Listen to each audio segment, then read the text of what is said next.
fuck? What the hell? Uh, uh, uh, uh, uh, uh.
Valerie, just checking in, making sure you can hear us all right. Hear us all right? I can, thank you. Okay, yep, we got you here too.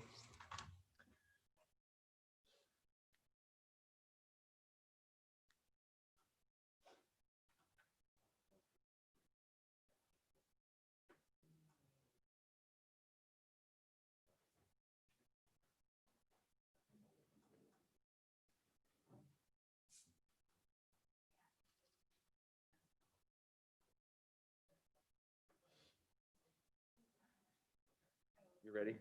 Okay. All right, we got 6 o'clock on the iPad now, so we'll go ahead and call the special meeting of January 21st, 2021 to order. Please join me for a flag salute. I pledge allegiance to the flag of the United States of America and to the republic for which it stands, one nation, under God, indivisible, with liberty and justice for all. Roll call, please. Mayor Eisenbach, Present. Mr. Christensen, Here. Ms. Nelson, Here, and volume is very low, thank you. Mr. Knox. Oh, he'll be here shortly. Mr. Mosier, Here. Ms. Duncan. Here. And Ms. Himshoot. Here. Always, she was asking if we can turn the volume up. I don't know if that's on our side or her side. Last time it was on our side. Is it possible outgoing volume? I'm sorry to speak if I'm not recognized, but my volume is up on high, so it's fine. If you can hear me, I'm okay with it. I can watch on TV and it's good. Okay, yeah, they're messing with it a little bit on this side too to see if we can get you amplified a bit more. All right, any correspondence or agenda changes for this evening? None. We'll move on to persons to be heard. This is public participation for any item not on tonight's agenda, not to exceed 3 minutes.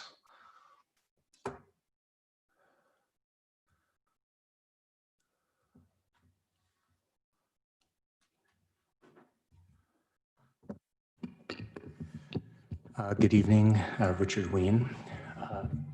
Have a couple of things certainly related to various topical headlines.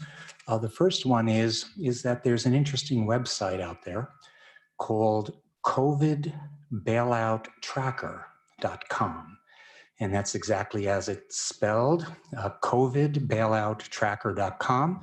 And if you go to the website, you can click Alaska and then put in either the name of an organization or the zip code and find out who got some of the bailout.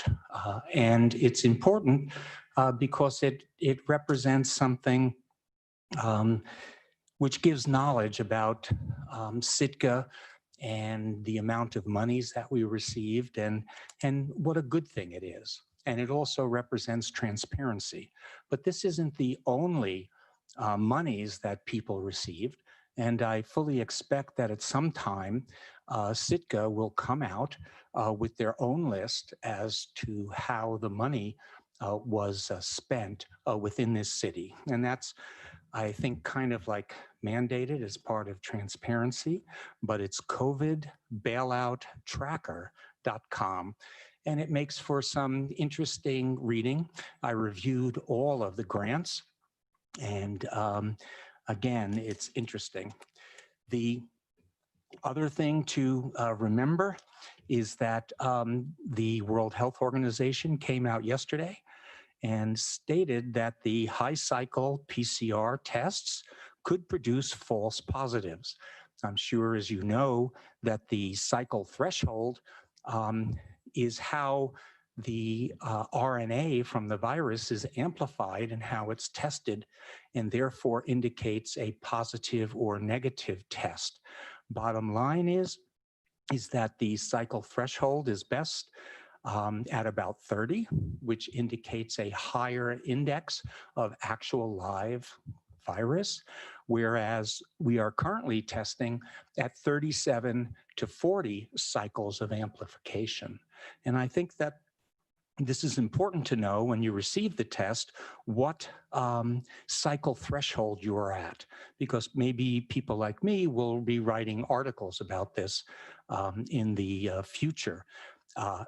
Because of this, we probably have an excess of false positives. And this coincides with an article written in the New York Times in August on the same topic. So they were actually ahead of the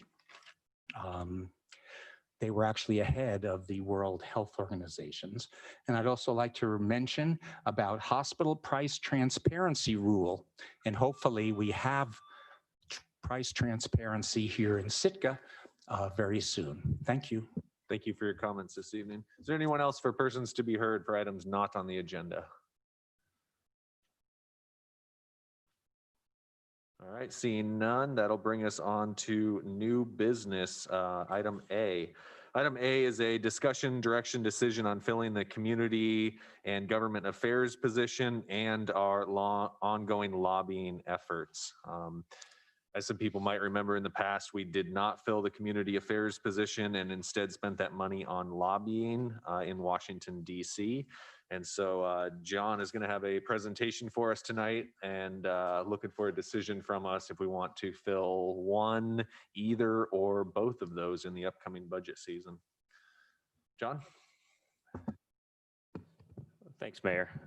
Apparently I have the wrong packet for January 26th, so I'll be making the presentation off the top of my head.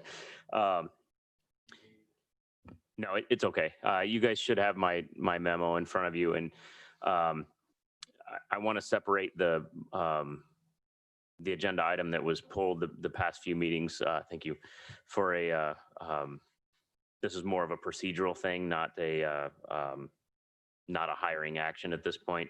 So in the memo, I talked about how I'd look to fill that position.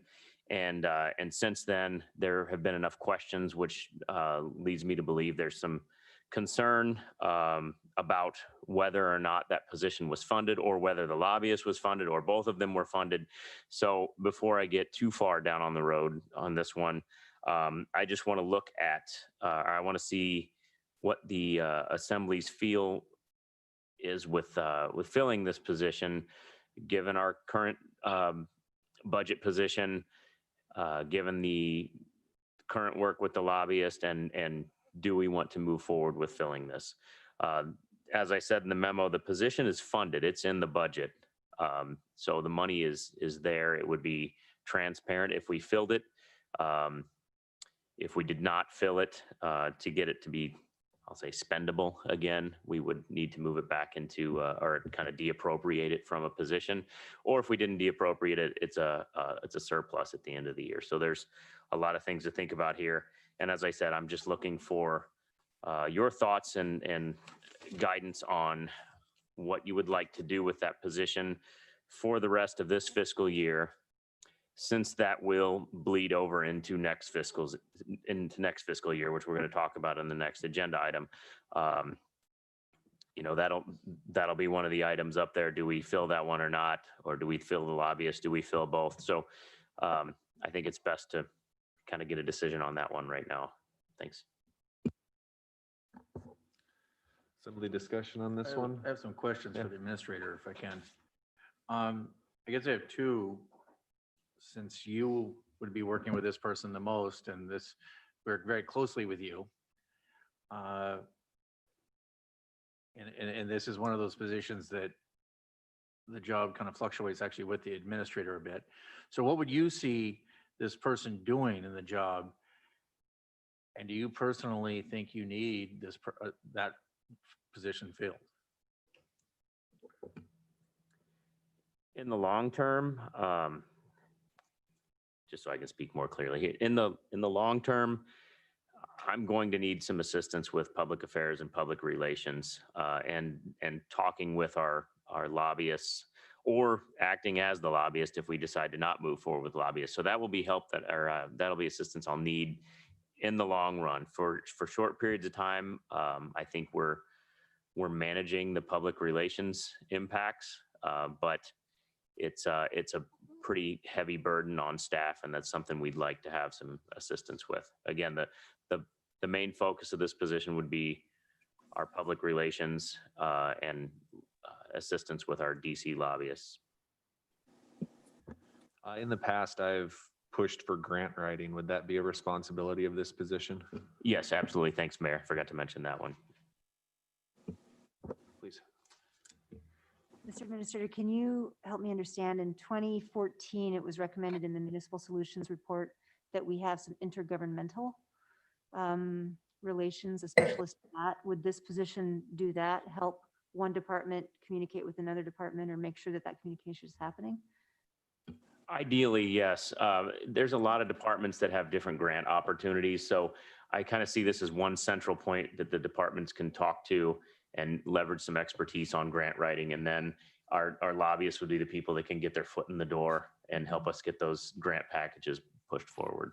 So this is kind of posed as an either or at the moment of lobbyist or community affairs. And so when is the lobbyist contract up? Is that something that we're discussing right now? Like what is the date that has to be renewed? The lobbyist contract that we currently are under lives for the rest of this fiscal year, and that will be one of the decision points in next year's budget on whether or not to fund that or what level to fund it at. But we have not started any negotiations on what it would cost or what it would look like for the next fiscal year. The benefit of the lobbyist is they have very strong contacts, or at least can direct us to the right people, or even open up conversations with I would say executive staff and some of the departments that we work with in the federal government. And we get a very strong voice for some of the needs that we need in Sitka. I guess that was exactly my next question. What are the metrics we can use for their effectiveness? How do we know our value for that investment? Well, I mean, the easy thing to point to is, did we get any grant money? That's always the simple one. But when we're talking about thousands upon thousands upon thousands of people applying for these same grants, I see that level of success is how far did we get? How close are we to the finish line? What kind of progress did we make? And with these PIDP grants, the build grants, we were a finalist. I mean, we were in the short stack of applications there, and our lobbyist was also able to get us individualized debriefs with the organization which we were applying.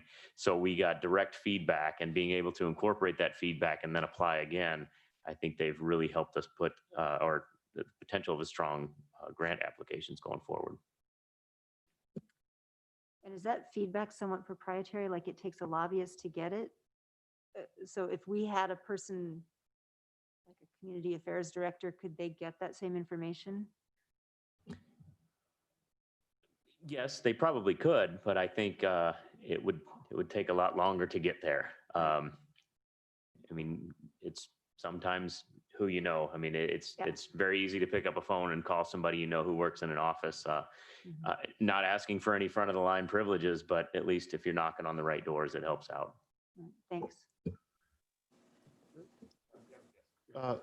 Thank you, Mr. Mayor.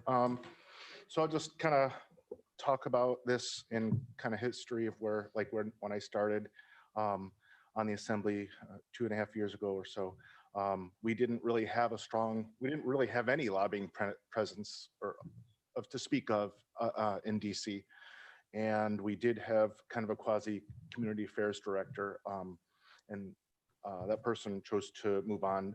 I had no problem with that position. What I had a problem with was I didn't feel like there was a cohesive, they were really accomplishing what we needed. And so we all admitted we were taking a chance by hiring this lobbyist. They are pretty expensive, but we said we're gonna give it a chance.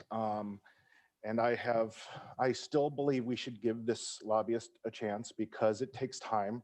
I have since learned throughout this experience that it's a lot harder to get direct federal funding like it used to be. When they got rid of earmarks, that was, I've been told, the single biggest transfer of power from the legislative to to the executive branch. So now you have to have really good grant writing skills. And so it's my personal opinion that we should, I'm not saying I want to keep a lobbyist forever at this price if we don't start seeing some results, but at some point, but I would like to give personally the lobbyists we have, another couple years to, kind of develop these relationships, get these, paths to the money, so to speak. And I know I have been definitely hesitant about hiring another community affairs position in the past, because I didn't want to just fill it just to fill it. I wanted that person to do something that was going to bring us value. So if Mr. Leach feels that that could bring value, I personally, from the outside, could see that we could have value with a lobbyist who has strong ties in DC and developing relationships with the pertinent departments of agriculture or energy or whatever, and kind of funneling us information while we have a community affairs director who is doing all the things that he or she would be doing, in addition, grant writing, and that relationship would develop between the two. I could see that as being a positive, a healthy positive. That's what I would like to see, a lot of grant writing and trying to get money in. So that's my personal opinion. That's what I would like to do. My hand is up and I don't know what's going on, but I don't have the same screen you guys have. Thanks. Right now, it's just on the first budget slide. The memo that John is going over was in our packet, and then Valerie, you do have the floor. Thank you, Mayor Eisenbeiss. My concern is that we still don't know the full ramifications of COVID-19 and what it's done to us as a community, and what relief we may have through grants, federal government assistance. I, in the past, said I would vote for, who was it, Blank Rome, the lobbyist, but could not support another position on city staff, because once we put them on there, they're on there forever. I just don't think that our community is strong enough right now financially to say we can afford both. So I do have big reservations, and while I really like the work that the staff, especially Melissa and the other people that are in administrative support services have done, I just am worried about how or if we can pay for it. Thank you. Yes, please. When was the last time that this director position was filled? I believe it went vacant in early 2019 when the previous person left the job. So it's been vacant since then.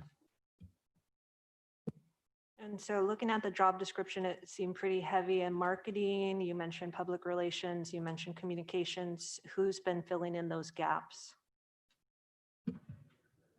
Looking at your Split. clerk right here has been taking over the public affairs duty, and also split between Jess Yeremia, our library director, has been helping out with public information. Okay.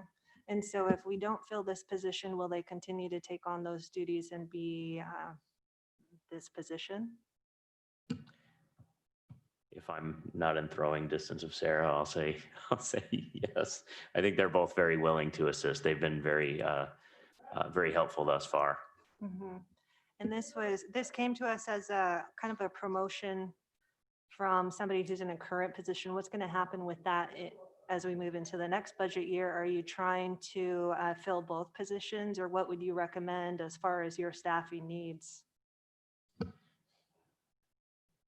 Well, I'm not prepared to answer that one yet. Like I said, I want to decouple the hire and the transition plan from this, only because we're going to be talking about it again when we talk about the next fiscal year. So I put in the memo that if we say we're not going to fill it this fiscal year, then we have to make the decision, are we going to fill it the next fiscal year?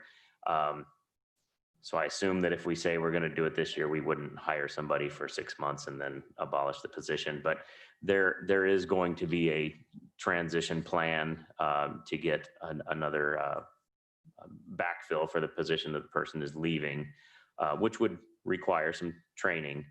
But there will be a transition to a new person in the spot that's vacated. Thank you. Kevin Knox, I know you just joined us. I want to give you a chance before I go back to people who have already spoke. We're on the Community Affairs Director and lobbying efforts right now. If you'd like the floor, if you want to wait a minute, I can come back to you. I might wait a minute, although I'm sorry I wasn't here right at the start of the hour. Did we already go over a little bit about what the lobbying positions have provided over the past year? Mhm. Okay. I don't want to have to, make everybody revisit that. So, Tori, you had something? Yeah, I mean, earlier I just was asking questions so we get it out. I see this, first of all, I think it's complementary to the lobbying, and then lobbying is only one part of it. And if we're going to be successful at lobbying and grants and such things, we need to do a full court press. And in fact, I would argue because of the financial strains that the COVID emergency is putting on us, is even more important that this is if there's gonna be more funds coming out, and we're gonna need to do everything we can to get as many of those dollars into Sitka. Like I say, they're complementary. This person wouldn't, the lobbyists don't write the grants. The lobbyists don't, they don't necessarily, they do some of the research of it out there, but so would this person. They may, again, they're complementary. They're not the same thing. And then the other thing is that, well, yes, other staff has been picking up the jobs. I've also personally seen the strain that is putting on the staff. And the one person that John didn't mention that's also been doing a lot of this is John. And I don't know how many hours a week he's working right now, but it's a lot. I've also seen how hard Sarah and Jessica have been working. And when you're doing more things that aren't your job, there's things that are your job that aren't getting done as well. And so right now, this is really important. We are doing a lot of communicating with the public. We are doing a lot of communicating with the state and the feds. And if we don't do that effectively, we're going to lose out, whether it's things that don't get done right, whether it's having citizens upset because they're not getting information in a timely manner, at least they don't feel like they are. And so this is an important job, and this is why we've had it in the past. And like I say, I don't see it as, okay, we do this or the lobbyists, because if we want the lobbyists to be really effective, we need somebody in this position. Please. I just want to reinforce what Tor's talking about. I want to bring up something in the minutes from March 5th, where Dr. Ween had spoken in support of blank room and wished to see regular updates from the firm. I would welcome that as well, if we could have some metrics to know for sure what they're doing. I think that would be helpful to me. And then, for the investment we're making in them, I think it's a reasonable request. And maybe you're getting that and I'm unaware. So there's that. But then what Tor just said about the burden on the administrator, I see really excellent things coming out of the administrator's office right now. And I see a responsiveness that I want us to maintain to the community of Sitka. So I will absolutely prioritize the filling the position, I think, as a support to the administrator. One more question I have is, since we're halfway through the fiscal year, right? So we've saved half that salary up until now. So really what we're funding is half the position for the 21 year. And then we have to talk about what happens in 22. So it's making that commitment going forward. But to me, it's a commitment in the person who will fill the position, but also a commitment in the function of the city and preservation of you as our administrator. So I'm 100% in support of filling that position, and I'm willing to talk more about blank room. And I see value there, but I value the community affairs higher. If it's an either or, I know where I stand, and I hope it's not an either or, but we need to be realistic. So I'd like to respond to one piece there. Blank Rome does provide regular updates, and they would be happy to speak to the assembly. They've done it in the past. In fact, the mayor and I just sat through one recently, and it's not that it was not any intent to not speak to an assembly. It was just a kind of get a checklist from us. And in our last discussion, the mayor and I said, it's time to have an assembly session where we as a group can put together what the legislative priorities are and kind of give them their marching orders. A lot of this, we had to wait for elections to happen to see who the delegation was going to be. And fortunately, they're continuing to work. Well, fortunately for them anyway, they are continuing to work with the same delegation. So they still know a lot of the same personnel that we'll be working with. That's all the assurance I need. I don't need another report to read or whatever, but if you can assure that that's happening, that satisfies what I need. Thanks. Yeah, and that was going to be on my mayor report next assembly meeting, an update. So I have a couple pieces on both of these that I think will add to the discussion a little bit. You know, I do see the government affairs position as being important. I do agree with what I've heard tonight, that works in conjunction with the lobbyists to make those lobbying efforts even stronger. I think myself and John and Blankrom agree that if we had someone who could follow up more closely with everything that we're working on right now, we may get some more results. Earmarks were talked about earlier. There is indication that earmarks might be coming back, which would put a lot more value on this lobbying position than Senator Murkowski's working on an energy plan, which plays into our hydroelectric would be eligible for this. So that would play into our Green Lake rehab really, really well. They are paying attention to municipal long-term debt relief. So there's a lot of good information that is coming out of Blank Rome, along with, as John talked about earlier, our application processes and our grant debriefs afterwards. So I don't have money sitting in the bank for you. I genuinely believe that next year we're in a this year we're in a very, very good position to do so. It'd be my preference to keep Blank Rome on for at least this year, definitely reevaluated on an annual basis. But I really do think we're going to see some results after this year. If not, then we can sit down and further talk about that. I'd also like at this point to include the community affairs position in next year's budget. I'd like to see the impacts on the budget for next year. And then if that's something that we need to do because we're starting to make drastic cuts to service for our citizens, we can reevaluate that. But at this point, I'd keep it in just to see the impact. And then I would probably fill it come the next fiscal cycle. But knowing that we do have funding for it now and that we haven't spent half of that funding, I would also encourage a transition to start now, if need be, where a new person can perhaps be brought on, roles can be concurrent at the same time. And so we have a smooth transition at that process. That wouldn't be up to me, but I think that would be a potential good use of the money. So that's where I stand on this one. My hand is up again. Yes, please, Valerie.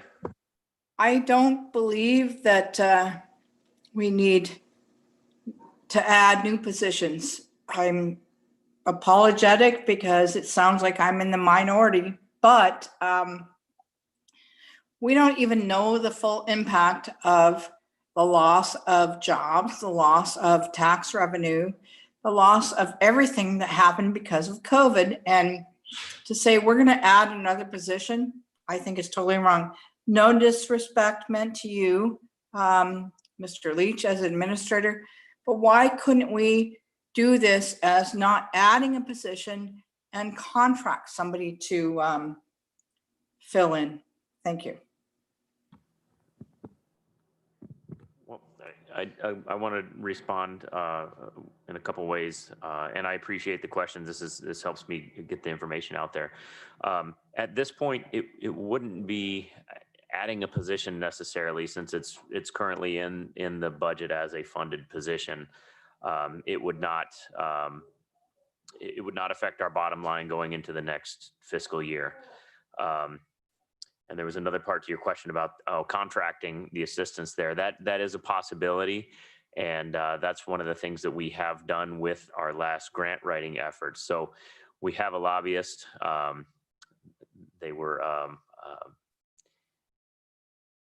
it was a pretty hefty price for some assistance with the grant writing, and we went with best value, and we really did get the best value with our grant writer. So we did have to contract with a grant writer for the build grants and the PIDP grants when that is contractual, or that we spent that money on a contract that could have been directed towards full-time wages. Mr. Mosier?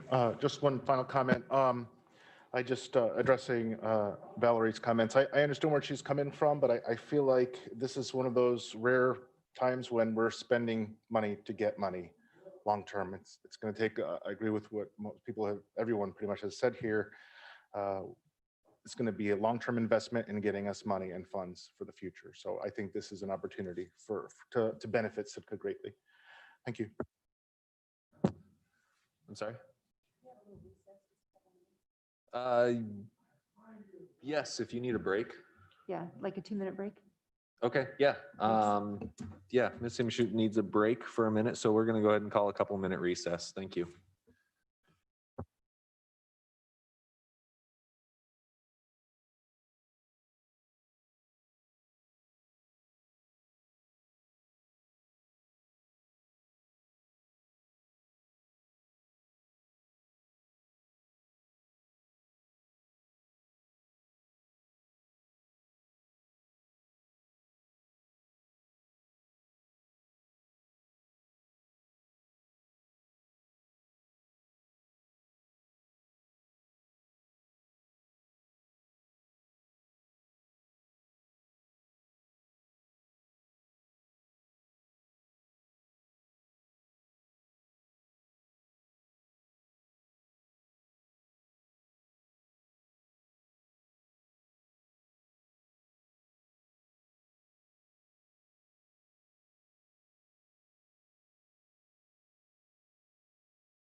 Check, check, check.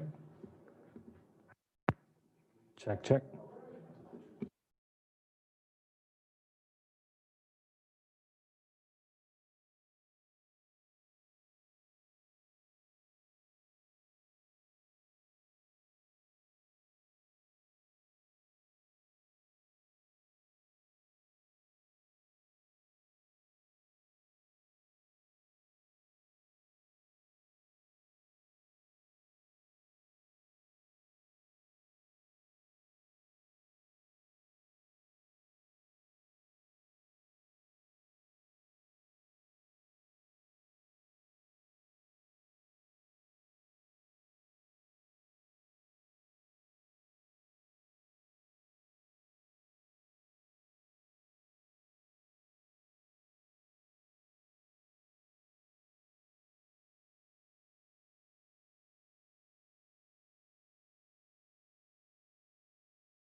Well, I mean, it's funded right.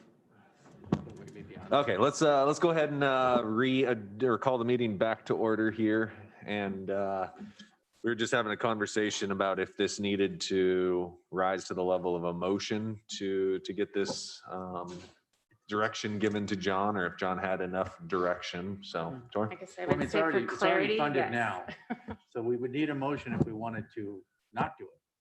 But it's already been passed now. So I don't know, my question is, John, do you have enough? If that's the answer to the question procedurally, and that's the way I understand it as well, if there's no motion to not do it, then I will proceed as the budget was passed at the beginning of the fiscal year.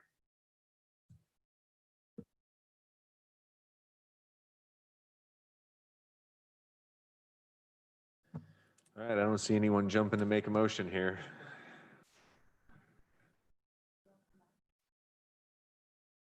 That is a good question. Valerie, making sure that you were back on so that you had an opportunity to make a motion if necessary.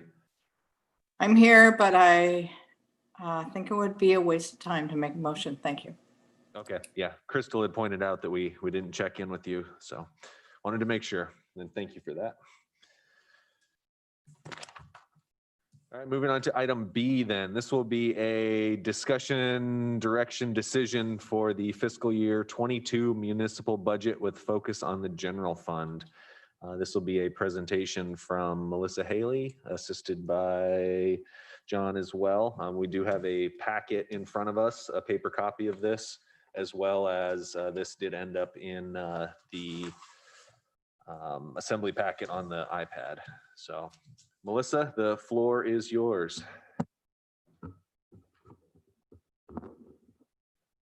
All right.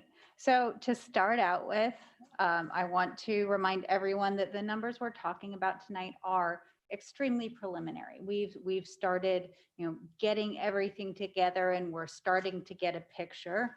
But these are not the numbers that are going to be in your budget book.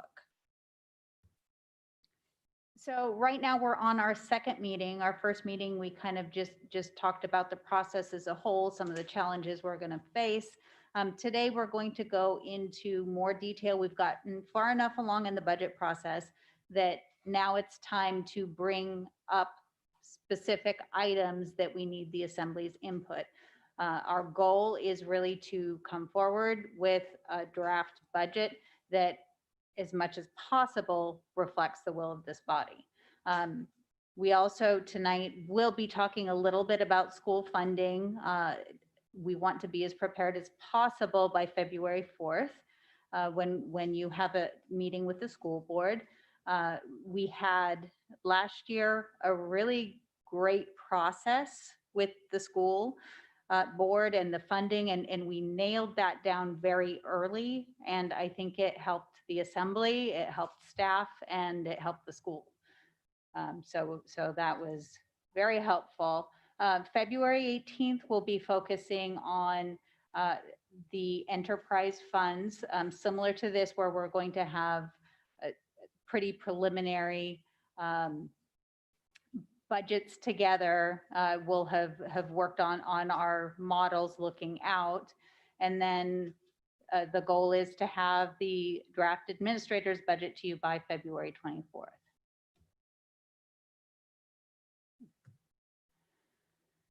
So for this year, we have challenges that are pretty different than challenges we've had in the last year. We have challenges around revenue.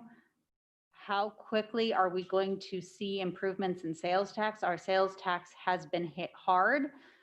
How do we budget for sales tax this year? And another piece is the continuing shift in state funding, which is just a reality that we're each year that state and federal funding is becoming less of a portion of our entire revenue. And then this year, we're very likely going to have a conversation around what has happened in 2021, what do we think is happening in 2021, and how does that impact 2022? On the expense side, we'll start reviewing appropriations of our core and non-core services. We also have some areas of new spending. This is new spending, but this is spending that is aimed at making our existing services continue to work, in some cases be more efficient. The numbers that we're going to start talking about today have no capital spending.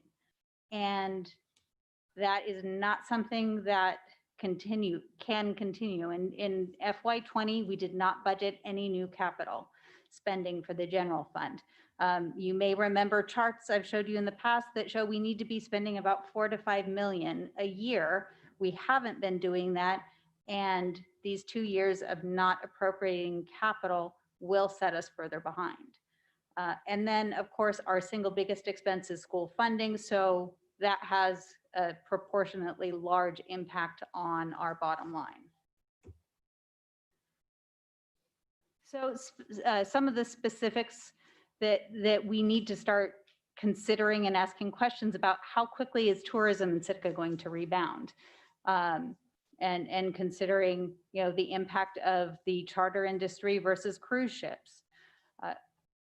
Our initial revenue projections, we'll go into more detail, but in some cases earlier for the earlier part of the year, they're more conservative. At this point, we have more optimistic projections for the second part of the year.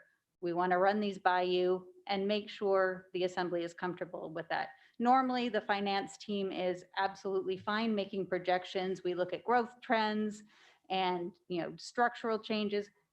We can't do that this year. So it's a lot more of a guess than it has been in the past. We also know there might be new stimulus. We have no idea if that's going to be anything that's going to be like the CARES Act, where it's going to, you know, come locally. There's a lot of unknowns there. And right now, the budget numbers that we're keeping, we're not adding any services. We're also not taking them away right now, but we are going to highlight some areas that we might consider. Let's see. Then for FY21, we've started looking at our projecting out to the end of the year, and we're expecting to have about a $1.5 million surplus.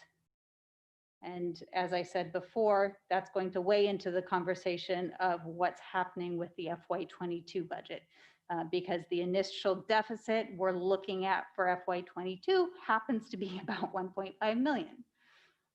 And then again, there are cases where we have new expenses, but they're really aimed at continuing our current services and maintaining momentum on initiatives that we're working on.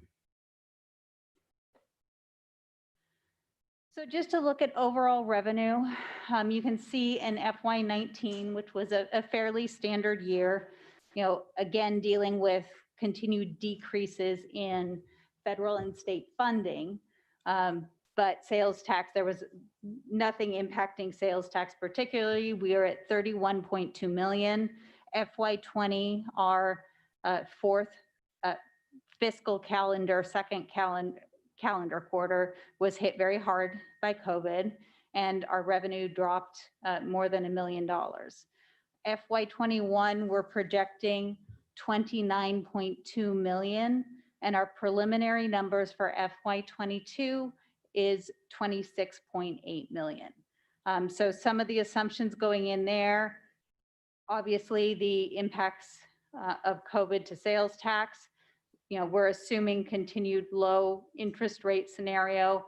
At this point, we've heard nothing about secure rural schools, so that is not budgeted. It's not budgeted on either the revenue side or the expense side. And then most of our other areas we're keeping fairly flat, including property tax. Question on property tax. It's well known that a large percentage of our population is aging. do we anticipate those who are coming into the ability to claim a senior exemption on their property tax to outweigh any increase in value this next year? That is a key reason why our overall property tax has been flat. And we've been budgeting for it to be flat. It is increasing, the actual valuations are increasing, but largely being offset by increased exemptions. Great, thank you.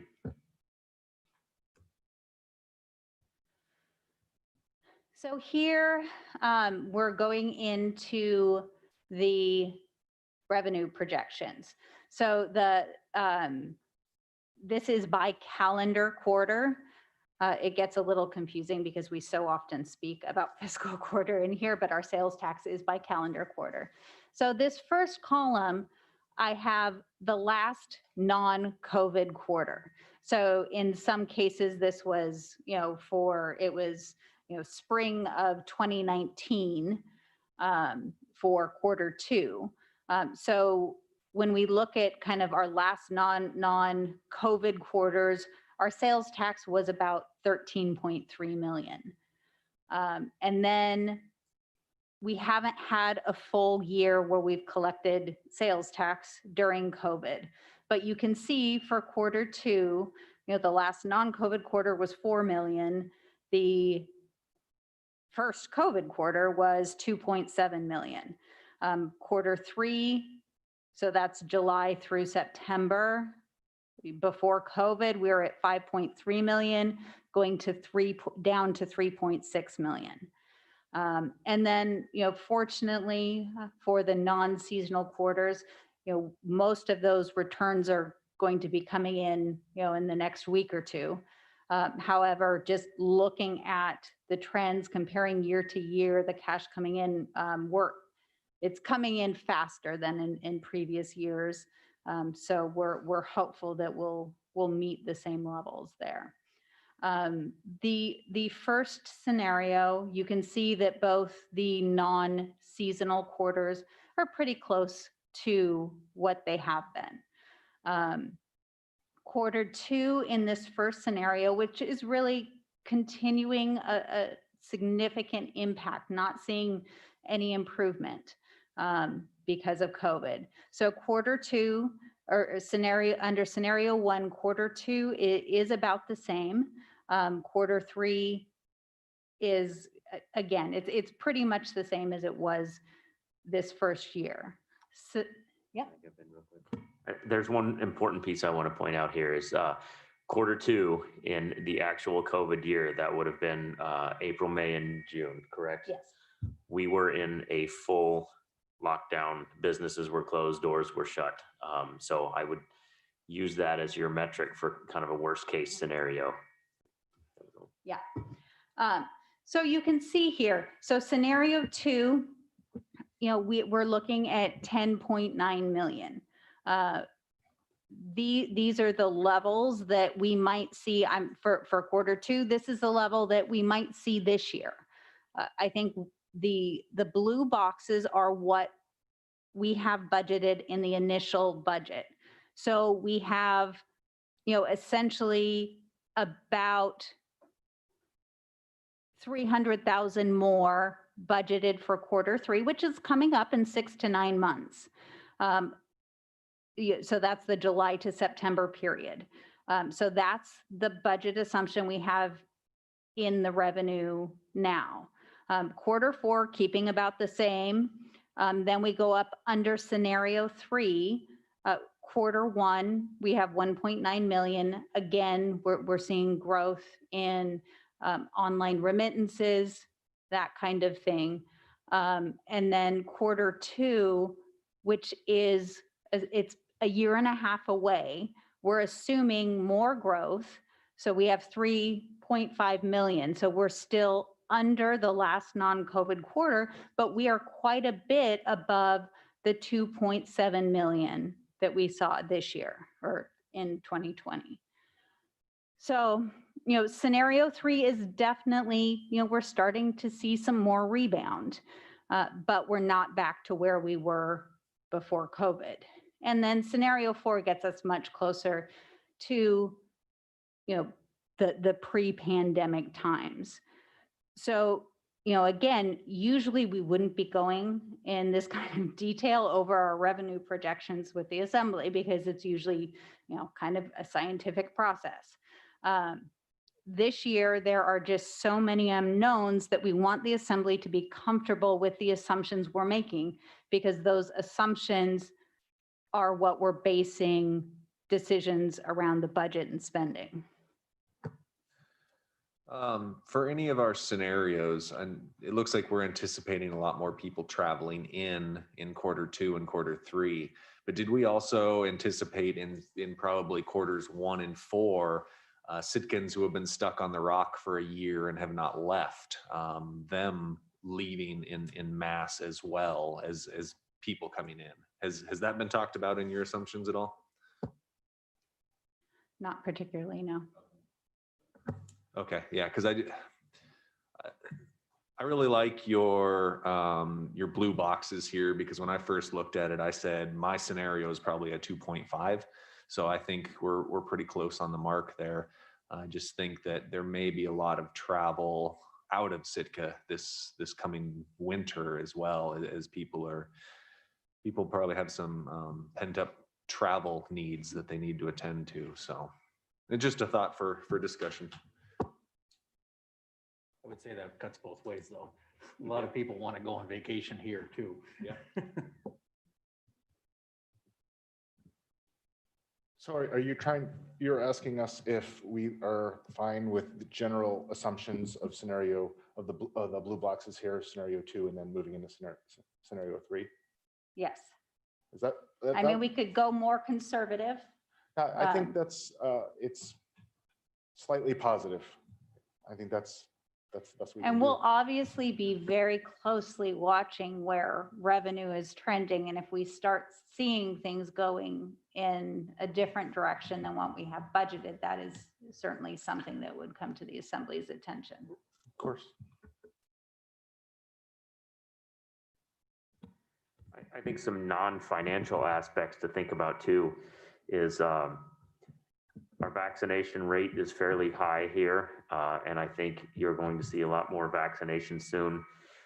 Early in January, Alaska Airlines, I believe, opened up the middle seats on travel again, and even when we had fairly restricted travel last year, they still opened up that flight direct Seattle to here, and we still had charter fishermen or charter customers coming in. So a thing to calculate into your decision is the vaccination rate, the increased amounts of travel, perhaps, and people are still booking charters. People are still booking in at the lodges right now.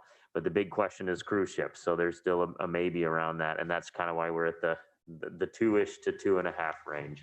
So I was going to make the comment too, is that as was pounded into my head by a couple of different finance directors, the budget is, it's a living document, I guess would be the way to say it. And we always adjust as we're going. And maybe this year we may have to do it a little bit more, but no matter what we put in our budget, if revenues are down, we're going to have to adjust that. And if they're up, then maybe they'll probably come up.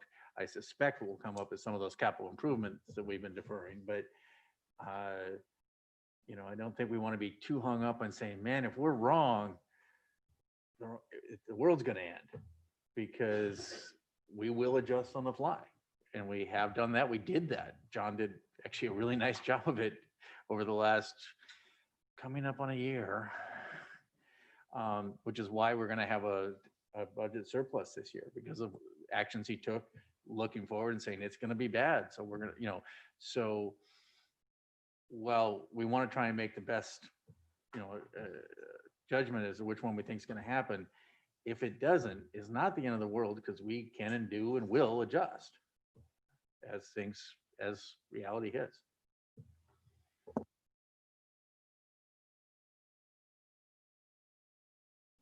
I'm sorry, I have to confess to some ignorance here. You said it, and you said it, Mr. Leach, the 2.5. What is that in reference to? I'm sorry, I'm such a novice at this. I have a lot to learn. So what I was referring to is my revenue estimation when I started looking at this whole sheet was in between scenario 2 and scenario 3. I dubbed that 2.5. And then it turns out when I read into it more that that's kind of what the budget is going off of now, because they're using 2 quarters from scenario 3, the first 2, and then 2 quarters from scenario 2. Version 2.5. Yeah, so it kind of puts it right in the middle there. I was looking for 2.5 million, 2.5%. I'm studying this thing and I can't find. Oh, for goodness sake, thank you. It's kind of a middle ground between the two. So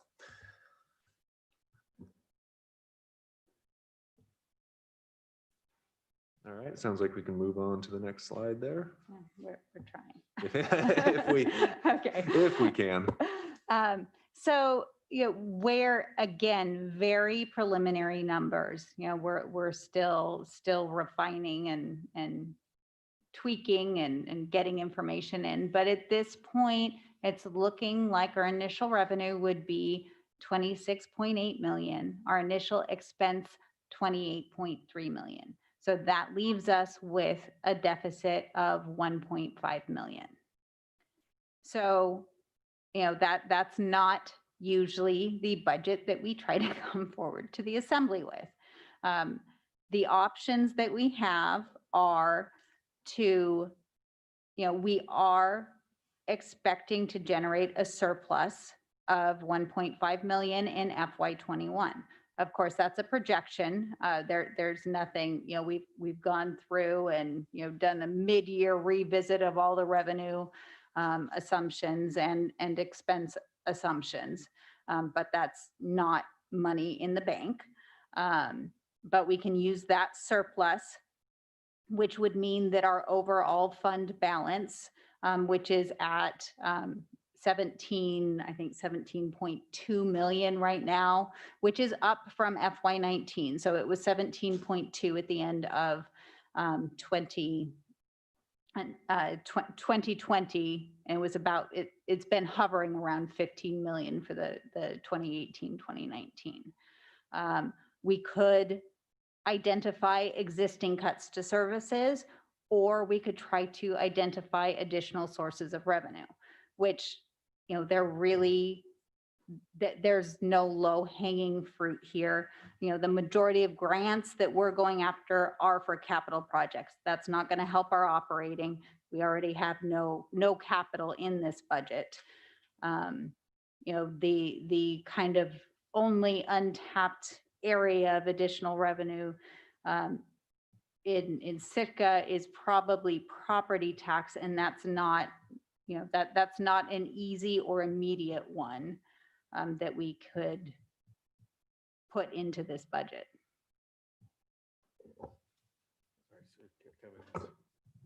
What kind of assumptions on untapped revenue are we making when we are looking at the lease examination that we're doing? Because so far in this fiscal year, you've come across quite a bit that has been unpaid and is now being collected. So what are we looking at there?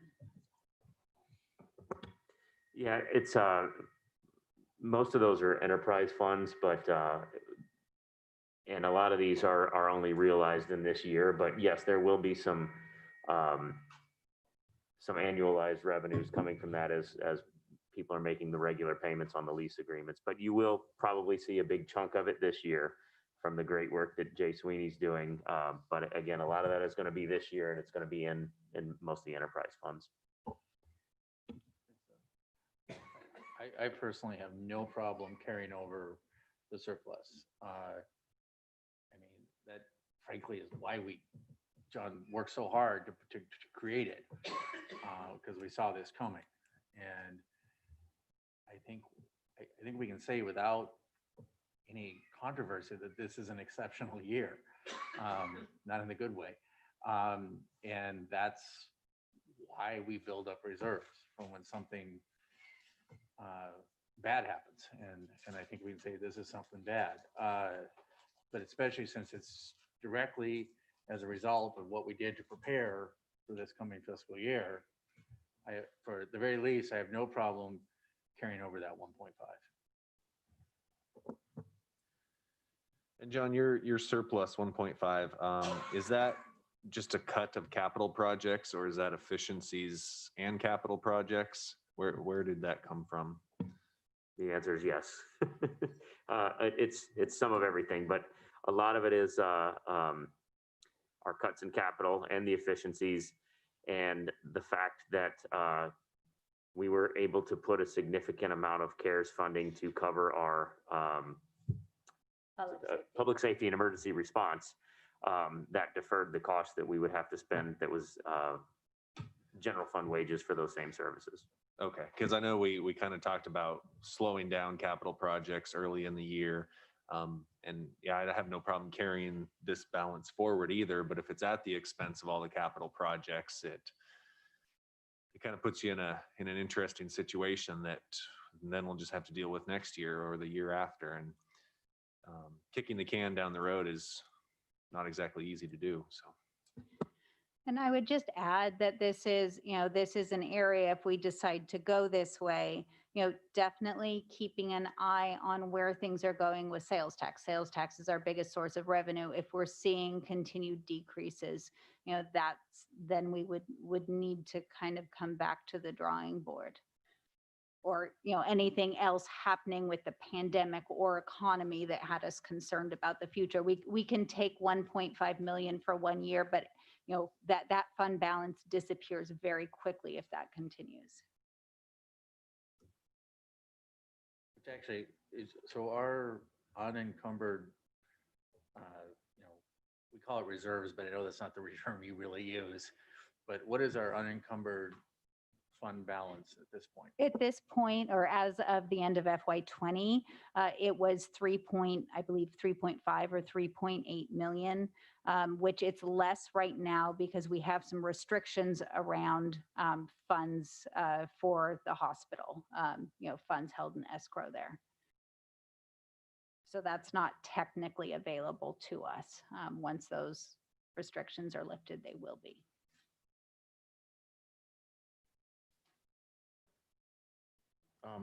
I guess I agree with Tor and the rest of the folks who spoke. I think it'd probably be a good idea to roll over the 1.5, cover the difference. It's kind of in the middle of the road. I'd like to kind of stay as in the middle of the road as we possibly can, not making cuts, not looking for additional sources of revenue.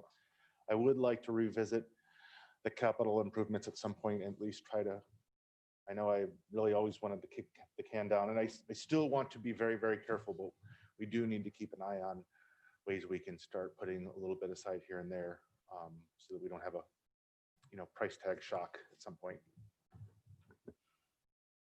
All right, and I just wanted to offer a little bit of analysis of where the FY22 projected budget is compared to recent spending. So in FY20, our expenses were 28.3 million.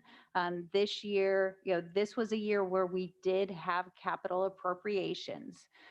So, we're right around the same levels we're proposing for FY22 in FY20. However, we had significant vacancies. So that is not a level of spending that can continue as we are much more fully staffed. And really this initial level is maintaining existing services. So in general, our areas of expenses, we've been kind of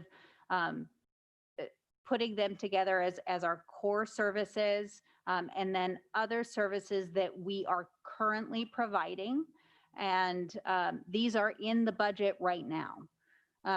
Where we wanted to put in, we told you we'd come forward with a budget that shows status quo. So if we've been doing it, it is in our initial number. Our core services, are first and foremost local supportive education, our biggest expense, followed by public safety, which together are our second biggest expense, fire and police, streets, library, grounds and recreation, of course, infrastructure, which is not funded in this budget, planning, and This year, one of the things that is in the budget is long-term and strategic planning to ensure that we can continue along and have the goals. You know, this is something that I believe you were given feedback that not having a strategic plan made us less competitive for some of the grants we were trying to get. And then the functional support to the general fund and other funds. So that's finance, admin, clerk, legal. Some of the other services that we provide are donations and contracts with local nonprofits, some economic development where we're contracting with CETA, support of the senior center, that's the building, fuel, and one that is not in the budget, but that we may need to put in the budget depending on what's happening with bed tax is a subsidy from the general fund to the visitor enhancement fund, which is where the chamber is funded out of. At this point, we have an existing contract with the chamber and we have a negative fund balance because our bed tax returns have been hit so hard. That fund didn't have a lot of excess fund balance. So when we did not see bed taxes that we were expecting, it went negative quickly. The other one, which has been added in recent years, funding utilities for the Performing Arts Center. And then if we want to maintain the same level of the utilities subsidization fund, we'll need to transfer in about $39,000. You know, we've been based on the number of people applying and continuing the maximum of $65 per month per household.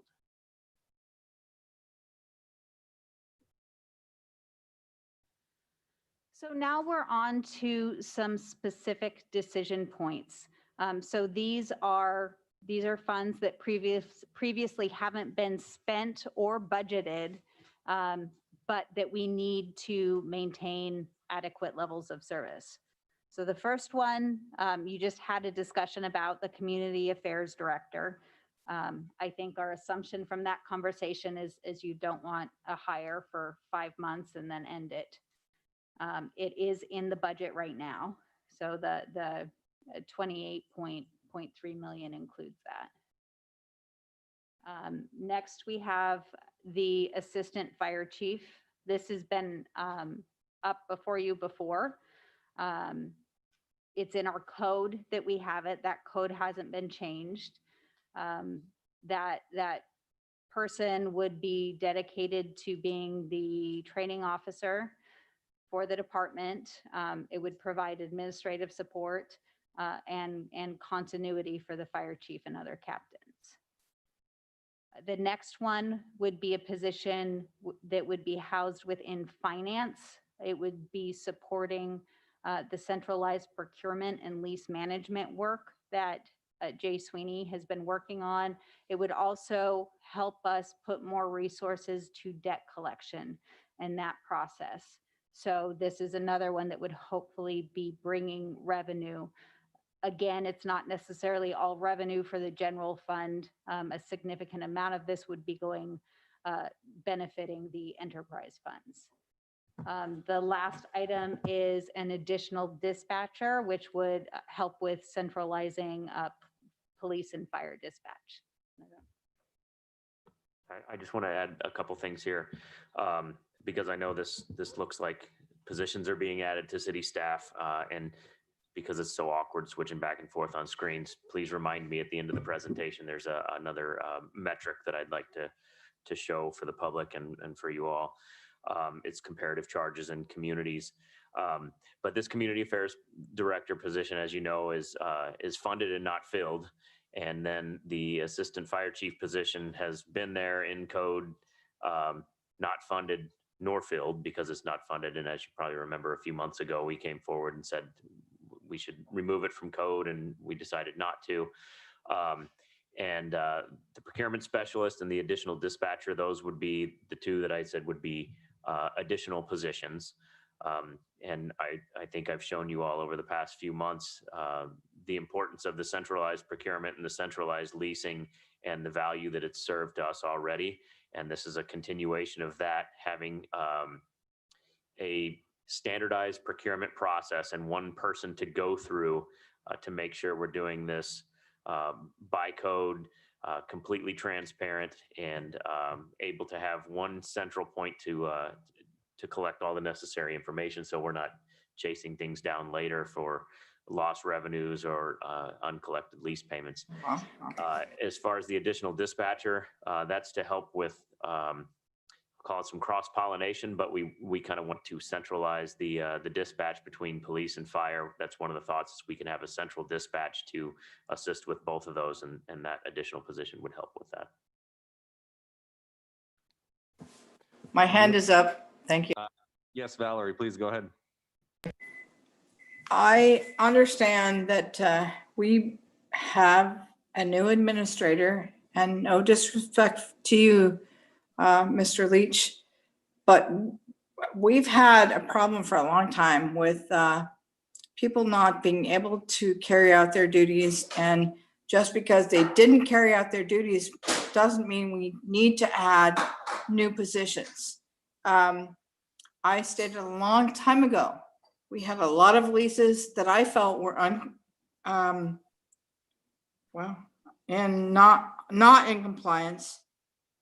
And I don't believe, I'm sorry, I'm watching you guys on TV because I'm not seeing it on my iPad, but I just don't believe that this is a good time to add more positions, and we can contract somebody else out. I would be willing to volunteer to set up a spreadsheet for the leases, all that kind of stuff. But I'm amazed at how much money we've lost out on as far as leases not being in compliance, and all of a sudden it's like, now we need a new position. Thank you.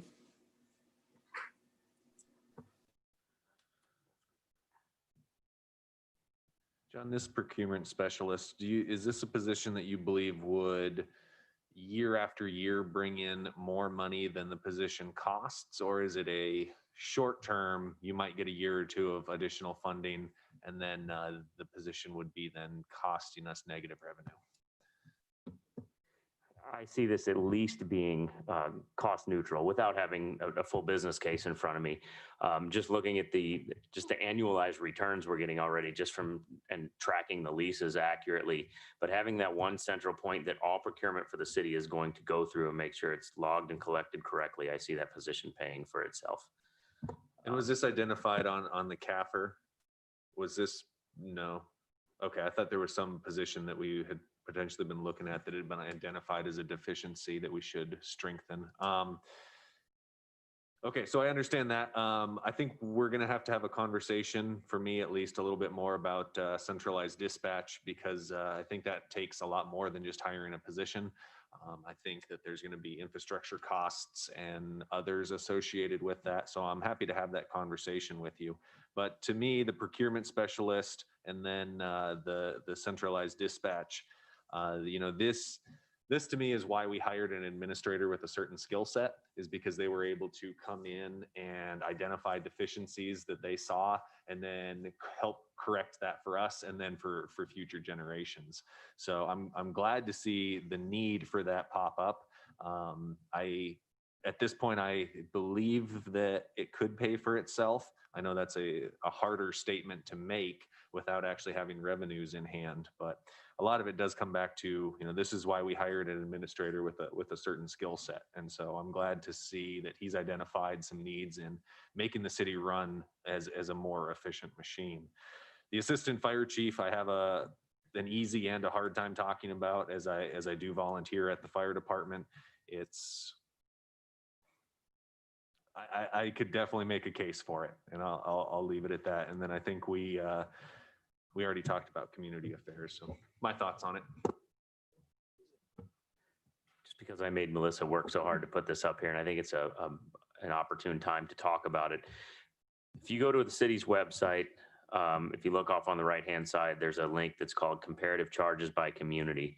And we just updated that for January 2021. It's not in your packets because I just brought this to have it ready to go. And it's very difficult to read on the screen. So I'll point some of this stuff out. I know there's always a lot of discussion about too many people work in the city. And that may very well be true. So I'm not downplaying people's concerns and you know, how difficult it is to live here with, as far as cost of living goes. But I think this is one of those cases where I'm looking for not more people, but the right amount of people to be working as efficiently as we can. And if you compare communities here, just a couple things I want to point out. We generally have Juneau, Ketchikan, Kodiak, Petersburg, Sitka, and Wrangell. Now we have the city of Kodiak and then the borough of Kodiak as well, and we combined these, but they're separated on this chart. If you look at this, one of the columns says employees per 1,000 population, and Sitka's the lowest at 17. If you take current right now number of employees, we're even lower at 14.68 employees per 1,000 citizens. The next lowest to us is Juneau at 18, but also keep in mind one of the footnotes here, Kodiak, Juneau, and Ketchikan employment figures do not include electric utility workers, as private companies provide electricity to those municipalities and boroughs. The city and borough of Sitka's employment figures do include those electric utility employees. So we're trying to make as close as possible of an apples to apples comparison here. Another thing to point out is, you know, we want to continue to provide services here, and I'm not advocating for anything, so please don't take it that way. I just want to have everybody see the information. We have the lowest mill rate on here as well. 6 mills, and that's great. That's wonderful. But to keep providing the same level of services or even increase services, you know, it might be time to have some more discussions or trim in the appropriate areas. But I think this is very valuable information, and we will keep this updated and keep it on our website for people to consider. Where is that on the website? It's right on the right-hand, scroll down a little bit, you'll see it there, but I think I'm looking at one that's January 2018. I was just going to say it's probably 18 right now, because we just updated this yesterday when I did the annual report to the chamber. So we'll get the 2021 figures up there as soon as we can. So I guess I'm looking at the packet and I saw that the additional dispatcher, that one was just added. That's not on the packet that I printed. Is that a new one that you added on there? Or? I forgot to put it in the presentation. Okay, and these are all 1 FTE? Correct. And then 3 of those are not budgeted? Correct. Okay. They are all in Well, the rough numbers we're looking at, Mhm. but they haven't been budgeted in previous years. Okay. So are you looking for decisions on, I mean, I think you've already gotten one, but on the other 3 tonight? If we could get a decision on the other 3 tonight, that would be wonderful. If we can't and we need to bring more support for those positions in the next meeting, that's also a possibility. You know, We won't even be bringing the draft budget until the end of February. for the assistant fire chief, one of the numbers that I would want to see is overtime numbers, because traditionally, and I find myself in the same position as Stephen here on this one, traditionally, that person covers the edges a lot and reduces overtime. And so I think that if we're going to make an informed decision there, because that would help. And I did do an analysis of that one. I'll refresh that and I can share that. It wasn't, it wasn't if you hire the assistant fire chief, you'll save money. It was not that scenario. But you definitely find more overtime in a scenario where you don't have the assistant.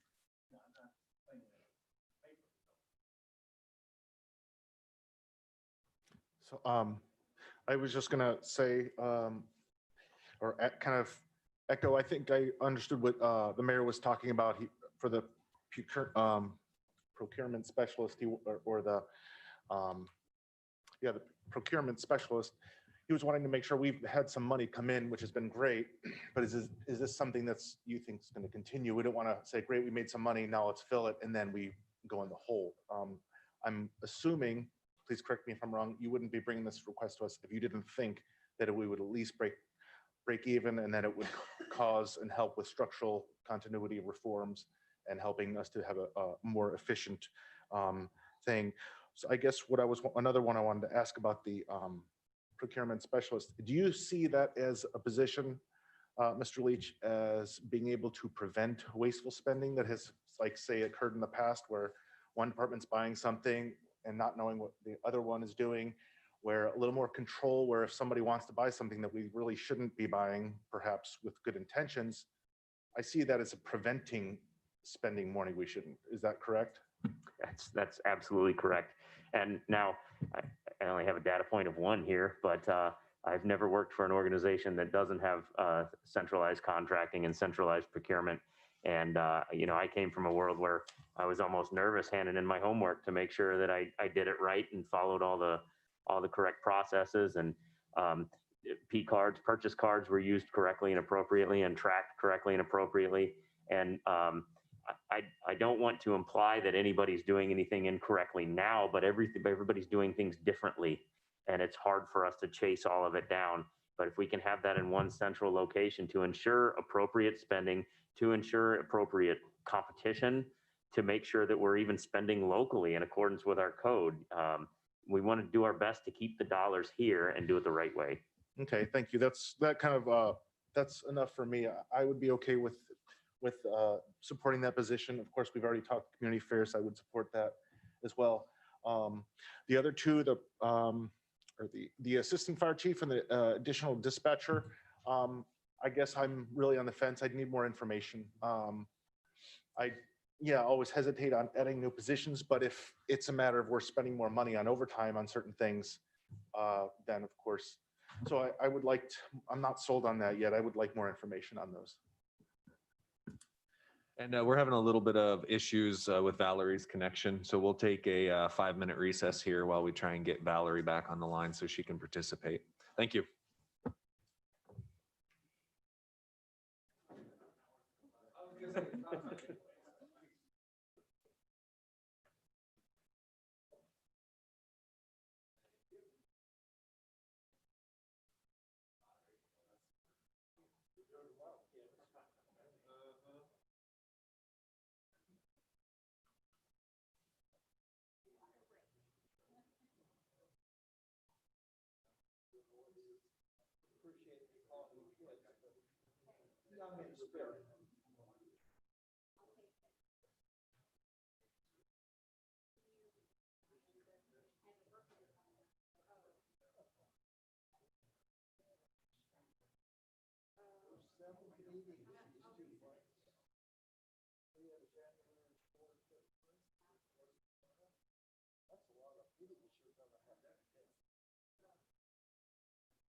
I couldn't see anything.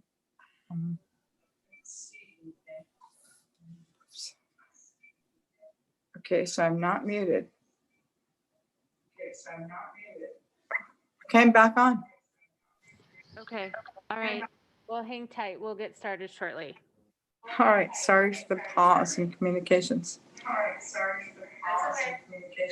Okay, thanks, Sarah.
All right, Valerie, I understand. We've got you back on the line. You can hear me just fine?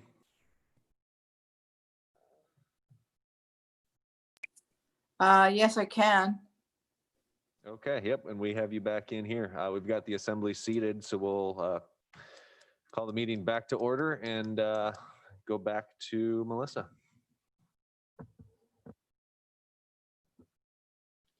Or if other assembly members had comments, we were commenting at the point. I know Mr. Mosier had just ended. If anyone else had on the, yeah, please. I don't know if the district and the city worked, the school district and the city worked together much, but a procurement specialist seems like something beneficial, potentially beyond just what the city needs. And I don't know if there would be an opportunity for the district to collaborate. I don't know if something like that is ever done. And maybe they have somebody in that position already that I'm unaware of, but opportunities to save on both sides would be great.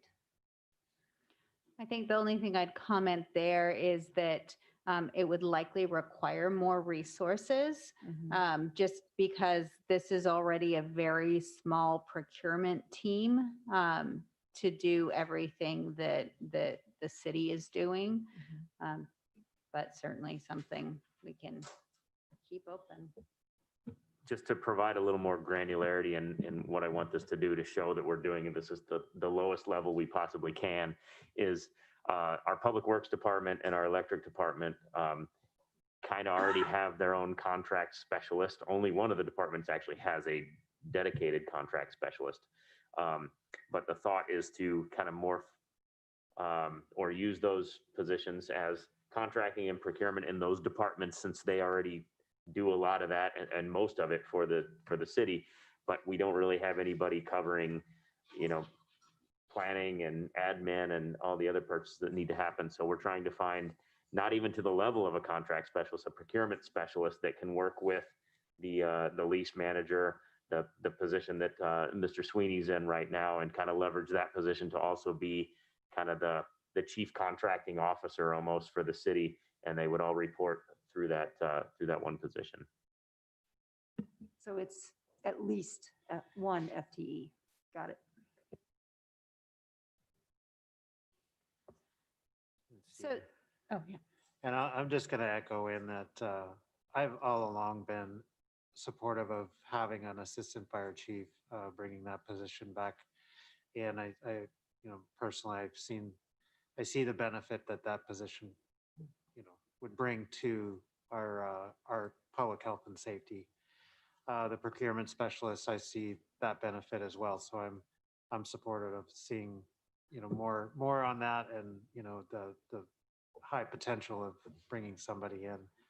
I think I'll just echo that I would like to hear more about the dispatch piece. I think, centralized services like that are key to be able to provide for our community as best we can. And if we could get more information, more details about how that would work. And, if it would include needing some additional infrastructure or other things like that, I think that's a big piece of the decision wheel there. So just to maybe summarize and make sure that our next steps are kind of in general what we're looking for. I would say that based on this conversation, we would come forward with these things in the budget, along with some additional information, or that information would come forward, as we're moving through the process. Yeah, I would ask about the overtime on the fire department, but I also think that we need to discuss, or someone talk about the other things that position would do, like training. I mean, when you're in the public safety business, and I've been in it professionally now for 20 something years, that's everything. And to put my daytime hat on from Southeast Region EMS, the rules are changing dramatically right now with COVID. I mean, how we test, how we train. And honestly, a lot of the onus for getting that training done is being shifted to the local level. And the last place you want to be skimping on training is when you have people like Stephen who run into fires, or if you have somebody working on you, or a family member in the ambulance. And if you don't get your training laid out, and it's not just the actual training, it's the scheduling, it's everything that goes along with it. Right now, we're getting incredible value out of our fire department because for just a few paid positions, you've got a fully staffed department. And the only way to continue to do that is to have that training available. And so I'm sorry, I meant to just talking about that. And then, talking about how much more, frankly, paperwork we're being required to do by other entities. So I think it is the training part for me with that position as well. I know I've made the case in the past that that was the part that doesn't necessarily scare me this year, but next year and the years after, the lack of training support available for our EMTs, for our firefighters, our dive rescue team, and our search and rescue. It's going to catch up with us. So, Mr. Mosier, you have. I was just going to say, I'm glad you brought those points. I think those are good points. Like I said, I'm sold on the first two, the assistant fire chief and the additional dispatcher. Yeah, if you could bring some more information next time we go over this, I would probably, like, if I had to make a decision, because I think that this team has proved itself, I would probably just do it, vote for it. But because I don't think you would be bringing us additional funding of additional positions unless you've made efficiencies elsewhere, unless you think this is a long-term benefit. And I don't believe that you would just be filling spots to fill them. I have that faith in your leadership team.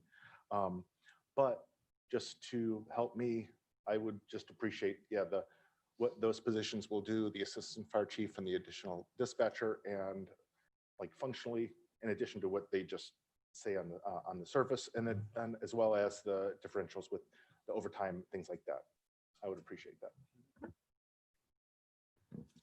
The other thing that would help is you guys brought up the comparison chart, which showed different municipalities. These positions must be pretty standard across other municipalities. So can you kind of show us the comparison, big picture, but also detailed? Sounds like they have it elsewhere. Maybe it would make sense for us to have that here. So thank you. Something that caught my ear was the mention of the assistant fire chief being in code. So we either need to, like, I don't think we have that many choices even, do we? I don't have the code in front of me, but it says that the position is there, and we looked at removing it, and I don't remember if we changed that there shall be to there may be, but at one point there was there shall be. I think we left it. But I think we did too. I don't want but- to swear on a stack of Bibles, but I think we did.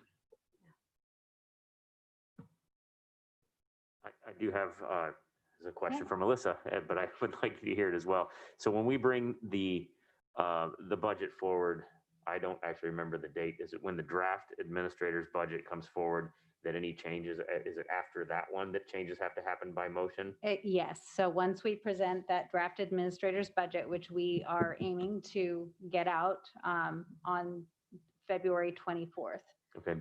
then any changes are by motion, just so that we can very clearly, right now, we're presenting ideas, getting feedback, trying to make that budget match what you want as best we can. But after that, then yes, we need specific motions. It will stay exactly the same unless there's a motion, or if there's an external change. If we get information about our health insurance, that would be a change that would go in, and we would show that to you, keep a tracking sheet that we'll share.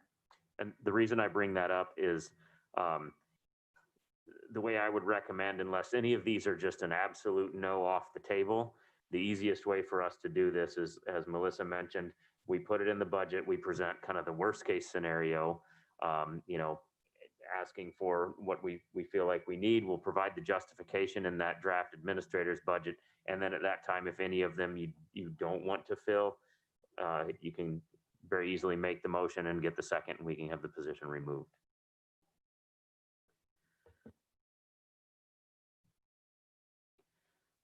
Okay, so we have some other decision points. Lobbying efforts, we had that conversation today. My impression from that conversation is that we want to leave those in through FY22 but be revisiting them, pulling them out in this manner going forward. Capital projects, again, there's no capital budgeted. We had, in the flurry to amend our budget and cut sales tax and cut all capital for the FY21 budget, we failed to remove the transfer into the general fund from the public infrastructure sinking fund. However, because there are no new capital appropriations, that will not be spent for FY21. And therefore, there's about $525,000 in that public infrastructure sinking fund.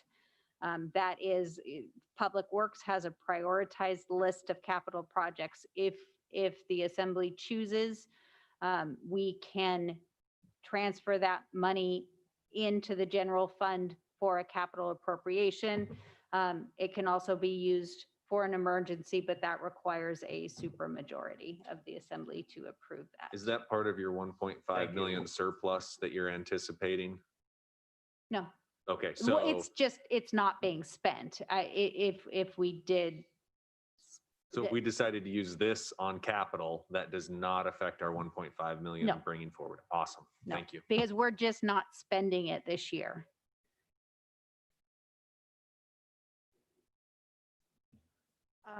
I was reading minutes from boards and commissions and the raw fish tax. So, and I recognize the harbors are an enterprise fund, but they're bringing in so much less than they anticipated. I know we'll talk about enterprise funds another night, but do we need to be thinking about subsidizing enterprise funds where we haven't previously? I would say at this point, no. I think with Harbor Fund in particular, and the rate structures we're looking at, I met with the Port and Harbor Commission, I believe it was last week, and we kind of went through some different scenarios there. None of those at this point have general fund subsidy, but we are expecting raw fish tax to stay low for quite a while. What it really impacts in the harbor fund is the long term and those capital projects that are further out. So we're fine. We're not in danger of not meeting our bond covenant in the near term. Okay, and just for my own, do the enterprise funds pay for their own capital projects? So for example, a new harbor comes out of the harbor fund? Yes. Okay, thanks. So the next piece is, excuse me, school funding. Right now, we have flat school funding in there as our placeholder.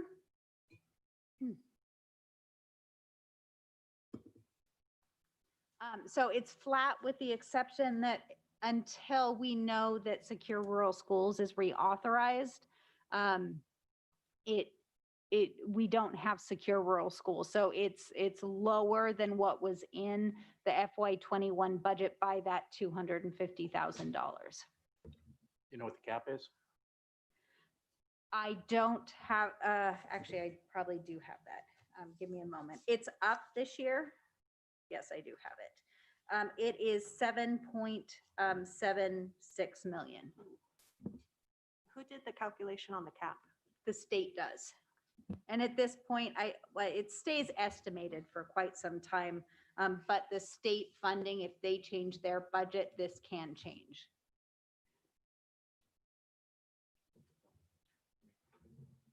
To me, last year, I thought we had one of the reasons we had one of the easiest and smoothest, and I think well-run budget, besides the fact we had good staff, was that we decided early on the schools, and we decided to essentially go to the cap.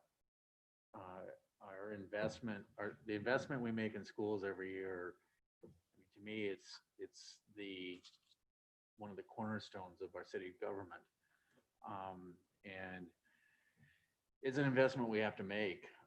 And, by doing that, I think, the schools are working very hard to be as efficient as possible, but especially with the flat state funding, I think we need to be at or near the cap from the get-go to say, okay, that's what that is, and then we work around it, so that our investment is realized. And then the school board, if they even hear us saying it now, can start working on their budgets better, and everybody knows what's coming. So what's worth. So just to emphasize the difference right now between what we have in the budget and the cap is $600,000.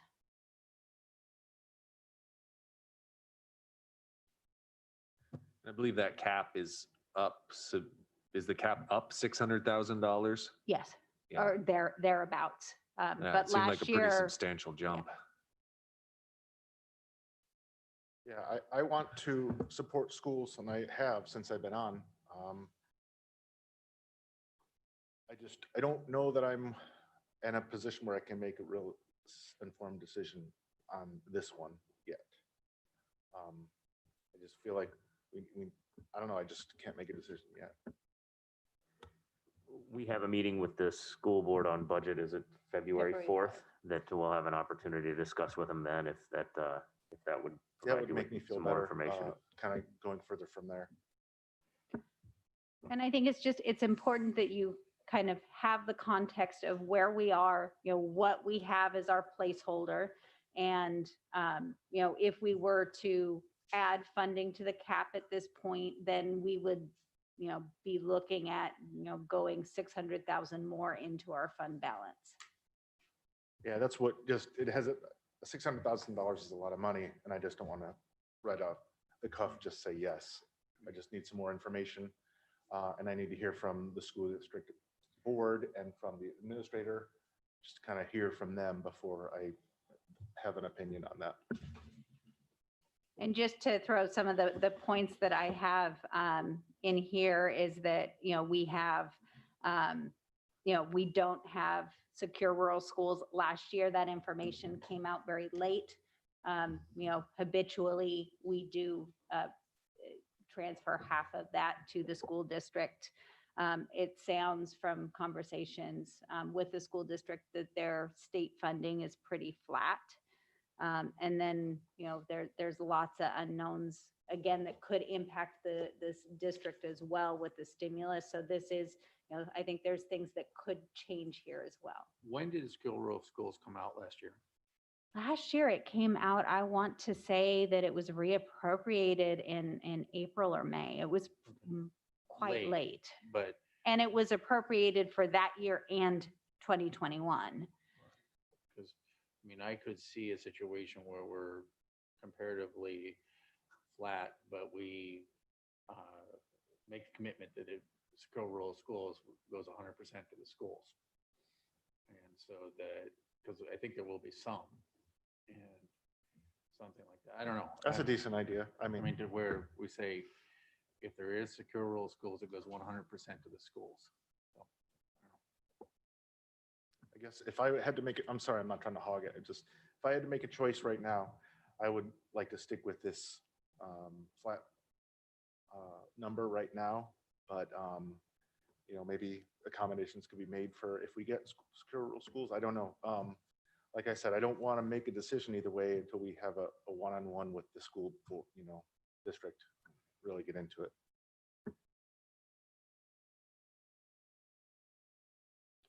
So I think from this conversation at this point, we'll leave kind of status quo numbers here.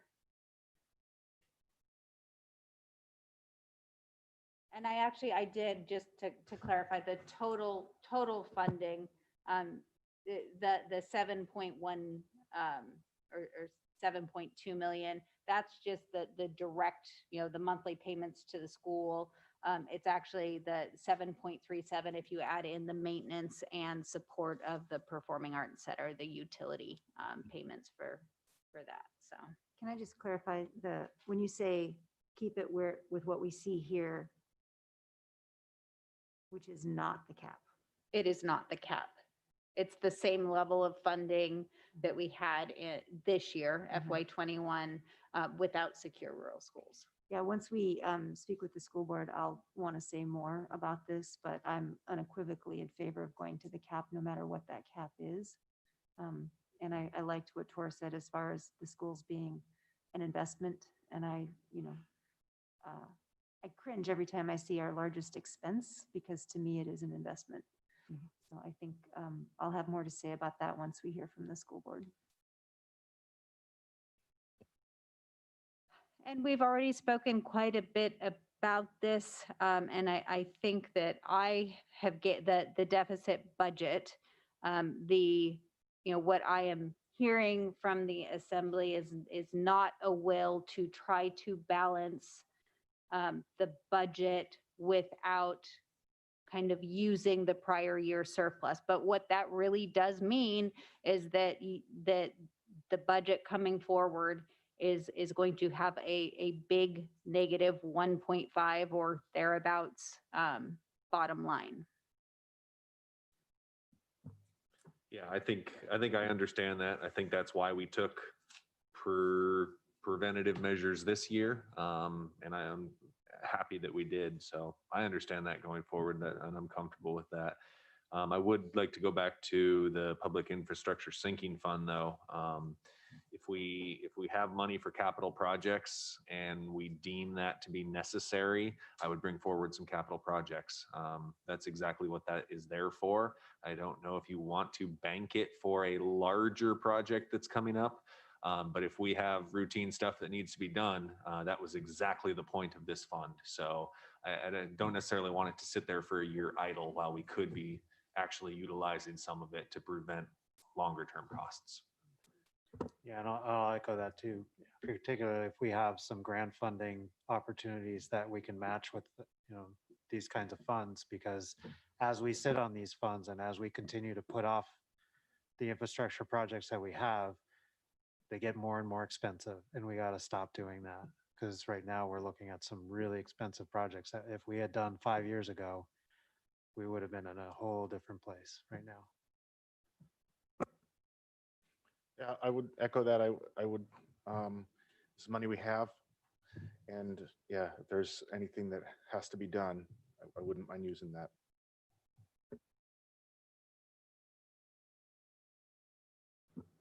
We'll speak with Public Works and come forward with something. It'll be a net zero impact to our bottom line here. And then, our next step is really to be taking this information. We have some information that we owe you. We'll work to finalize our budget. And then, I think definitely, we wanted to get the conversation. Your next meeting is with the school district. And so definitely thinking about the school funding. You kind of know where, in rough terms, where our budget is. And I hope that will help you with your decisions there. And we'll certainly, we'll be there and be listening and incorporating that information in.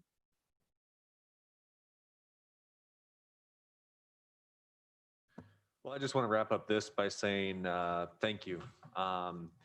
I appreciate this presentation because it felt like a very interactive process. I don't think anything was presented to the assembly as this is how it has to be. I think there were plenty of options out there with supporting decision points for either side. So I very much appreciate your presentation and your interactiveness with the assembly, and you're willing to listen to some of the feedback that we're presenting today and take that back in the final budget. So I feel that this was a very, very productive meeting, and I'm glad to go forward.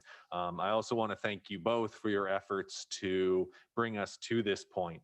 Honestly, I thought that this year's budget was going to be a massive deficit that we were going to have to figure our way out of. And we're not in a great spot, but we're not in a bad spot right now. We're doing okay. And I really, really appreciate that, because we're going to be able to continue services at a very high level to our citizens, which they've become accustomed to. So that's really good. I hope our enterprise funds look the same. I hope we have a same rosy note when we look at those, but that'll be for another meeting. So thank you guys for the discussion. Thank you to the Assembly for the feedback. I think staff got some good feedback. I think we answered your questions this evening. And so charge on, keep plugging the numbers, and we'll see what the end of February brings us. Does the Assembly have anything else for staff before we move on? Okay, so that'll bring us to persons to be heard. This is public participation for any item on or off tonight's agenda, not to exceed 3 minutes.